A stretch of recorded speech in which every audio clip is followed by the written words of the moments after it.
ভাই বোন যখন একসাথে কথা বলে তখন আল্লাহ তাআলা বলেন এই সময়টাকে থামিয়ে দাও।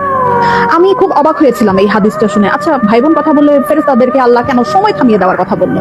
পরে যখন ডিটেইল জানলাম তখন খুব কষ্ট লাগলো। ডিটেইলটা ঠিক এরকম ছিল, ভাই বোনের সাথে এই পৃথিবীর পরে আর কখনোই দেখা হবে না। হাসরের ময়দানে না, আখিরাতে না, কিয়ামতের পরে না, জান্নাতে না, জাহান্নামে না, কোথাও না। বাবা মার সাথে দেখা হওয়ার সম্ভাবনা আছে, স্বামী স্ত্রীর সাথেও দেখা হওয়ার সম্ভাবনা আছে, ছেলে মেয়ের সাথেও দেখা হওয়ার সম্ভাবনা আছে, কিন্তু ভাই বোনের সাথে সম্পর্ক শুধুমাত্র এই পৃথিবী পর্যন্তই।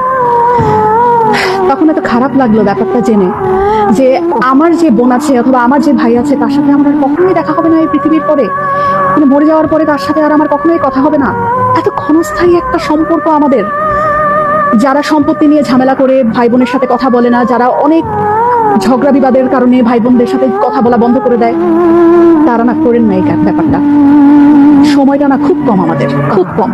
এত কম সময় নিয়ে আমরা পৃথিবীতে এসেছি এবং এই কম সময়ের মধ্যে আমরা আবার কলুষতা, আমরা আবার ঝগড়া বিবাদ এরকম করে আমাদের এত কাছের এত আপন একটা মানুষ, একই পেটের মায়ের পেটের বোন, মায়ের পেটের ভাইয়ের সাথে কথা বলা বন্ধ করে দিলাম। এই মানুষগুলোর সাথে তো আমাদের আর পৃথিবীর পরে দেখাও হবে না, কথা হবে না। কি দরকার মনে এত কষ্ট রেখে? ভুলে যাই না সব, ভুলে যাই। অল্প একটু সময়ের ব্যবধান, তারপরে সব নাই, শেষ।